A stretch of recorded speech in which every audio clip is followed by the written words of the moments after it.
JBN, we keep you informed. I am Michelle Jones, and in the news, Jamaica is open for business, says PM. Prime Minister Andrew Holness has encouraged Jamaicans in the diaspora to invest in the country, noting that the country was open for business. Speaking at a town hall meeting in Washington, D.C. last night, the Prime Minister, in responding to a question, said that anyone in the diaspora who wanted to do business in Jamaica would be welcomed. He pointed out that the Jamaican economy is on the right trajectory and is stable. Holness said that the main focus of the government has been the management of the economy. He said now that the economy is moving in the right direction, the government can now turn its attention to the development of human capital, infrastructure, and climate security. The government wants to create a business environment where anyone who wants to do business in Jamaica can come and do so, he said. On the issue of crime, he said that while murders continue to be a problem, all of the major crimes have been declining over the last 5 years. There is no switch that can be pulled to reduce the murder rate, but the government is doing everything to get it under control, and we believe we'll achieve this goal, he said. Commenting on his visit to meet with representatives of the Biden administration, Holness said that the government wanted to signal to the United States that it was seeking to strike up a new partnership. The Prime Minister held high-level discussions yesterday with U.S. Secretary of State Antony Blinken as part of his meeting with senior members of the Biden administration. Crime disrupting nightly garbage collection in Maypen. Regional Operations Manager for the Southern Parks and Markets Waste Management, Edward Mayer, says the prevalence of crime in this south-central town is affecting the removal of solid waste. On Tuesday, Mayer said that workers are fearful to clear garbage in the Maypen town centre nightly. Because of the high number of crimes, we had to move away from the night collection and focus on early morning, he said. Mayer said the change was implemented there because of the environment. It is not safe for our crew to clean Maypen Town Centre during the night, he said. SPM, a subsidiary of the National Solid Waste Management Authority, NSWMA, is responsible for clearing solid waste in Manchester, Clarendon, and St. Elizabeth. Further, Mayer said the violence in the Maypen Town Centre and its environs affects the agency's turnaround time. It slows down the operation in Maypen and surrounding areas because if we were able to do night collection, we could have done so during the night and then do residential during the day, he said. The security risk has resulted in a delay of garbage being collected. We start cleaning Maypen from as early as 5 o'clock, said Mayer. He said the agency sought assistance from the Maypen police. We had a meeting with the police in Maypen. However, they have their own challenge in terms of resources. To clean the market, the bus park, and the town centre, we are looking at no less than 10 to 14 hours. And you know that will be a long time to ask for assistance from them every night, he said. The SPM does not have a disposal site in Clarendon, resulting in all solid waste collected in the parish being transported to the Martins Hill dump in Manchester. 2 men shot dead in Westmoreland bar. The Westmoreland police are probing the shooting deaths of 2 men at a bar in Egypt Gardens, Little London, Westmoreland. Jamario Fenton, 24, and Henry Thompson, 35, both of Big Bridge in the parish, were shot dead shortly after 9:15 a.m. The men were among patrons at a bar when 2 men rode upon a motorcycle and opened fire, hitting them multiple times before speeding away. Thompson and Fenton were rushed to hospital where they were pronounced dead. This is the 3rd double murder in Westmoreland in as many weeks. 2 guns seized in separate incidents.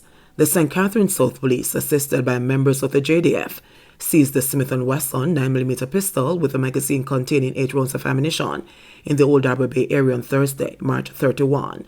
2 men were taken into custody. Investigations continue. Over in Westmoreland, the Joint Anti-Gang Task Force seized an M16 rifle with 2 magazines and 10 5.56 rounds of ammunition during a targeted raid in Petersfield on Friday, April 1. Joyous poor families get houses. Until recently, Odette Masters worried constantly whenever the sky was overcast. The house, which she shared with her boyfriend, son, and 2 brothers, was not only old and leaking, but it also harbored rodents. However, thanks to the National Baking Company Foundation, NBC Foundation, in partnership with Food for the Poor Jamaica, Masters' living conditions have dramatically improved. She was last week presented with a key to a 2-bedroom house, and understandably, she is grinning from ear to ear. I feel really good, excited, happy, and very grateful, Masters, 29, said after receiving the house at Whitehall, Blackstone Edge in St. Anne. Masters explained to the donors that the living condition at her previous accommodation was terrible. When rainfall, me have to use one drum or pot for catch water so that the place not flood. Sometimes if we shake the house, the board them drop out, said Masters. A jubilant master said that she no longer fears dark clouds and wet weather, but instead relaxes to the simple and repetitive sound of water. When me say well, me mean me well comfortable. Now when rain fall, me can stay up on my veranda and look out. Me just happy. I would like to say a big thanks to Food for the Poor National. And may God continue to bless you guys to keep doing the good jobs that you're doing, she said.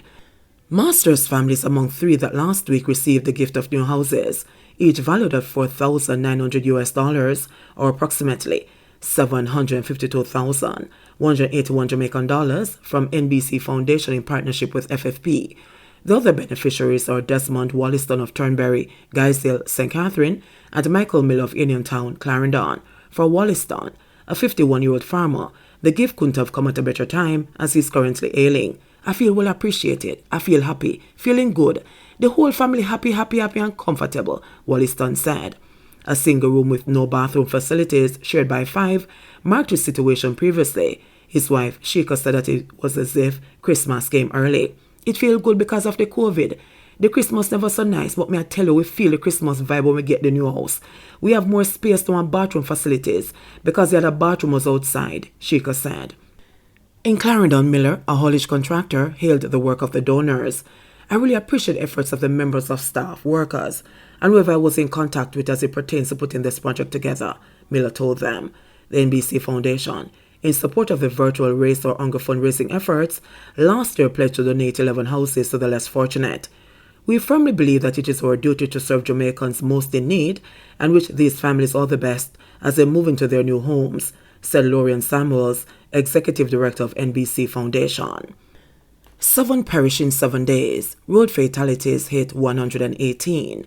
7 fatalities during the 7-day period of March 26 to April 1 have pushed the number of people killed in traffic crashes since the start of the year to 118 as at Friday, April 2.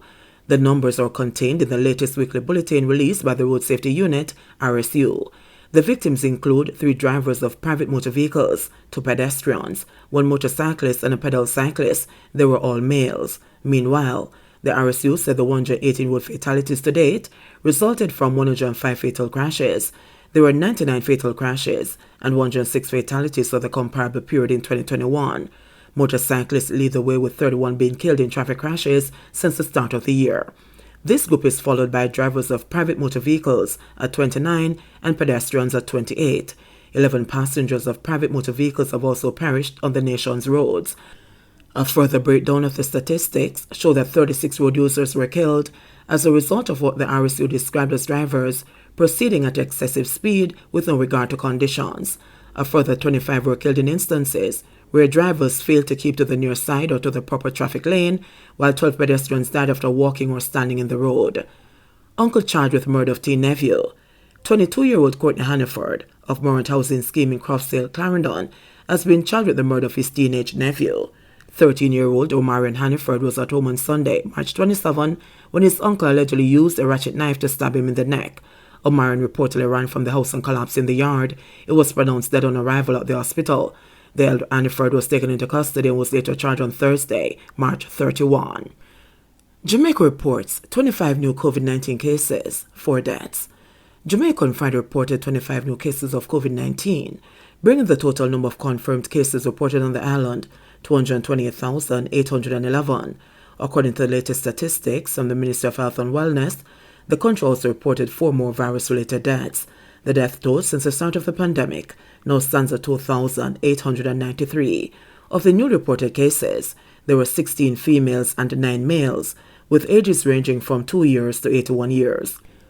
The cases were recorded in St. Anne 3, Hanover 3, Kingston and St. Andrew 4, St. Catherine 4, Westmoreland 1, St. Elizabeth 1, and St. James 9. Manchester, Portland, Clarendon, St. Mary, St. Thomas, and Trelawney recorded 0 cases. Meanwhile, the latest death is of an 81-year-old, 62-year-old, and 65-year-old female, and a 57-year-old male from St. Catherine. The deaths occurred between May to October 2021.